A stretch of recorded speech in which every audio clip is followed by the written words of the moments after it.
Well, let's get to our trader rundown now with Dan Deming at KKM Financial. We are coming off a wild trading week last week. Absolutely. Boy, I would look up and the market would be up. I'd look again, it'd be way down. And of course, the biggest plunge came with the Michael Flynn guilty plea. Exactly. Turned himself in. Looks like he may offer some testimony against President Trump.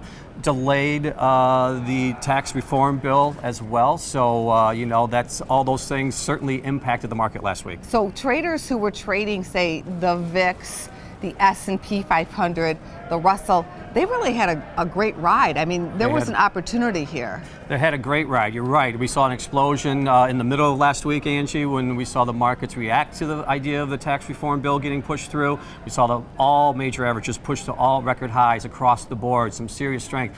Friday was a little bit of a heat check, basically, so we'll see how it plays out this week, but brought things back into a little bit of focus here as far as what might happen moving forward with what's going on in Washington, D.C., and ultimately the leadership in our country. Has the stock market reached that tipping point? It's hard to say, but for December 1st, you'd have to say the vol expectations took a shift towards the higher end of the range, and we'll see if it plays out through the rest of December.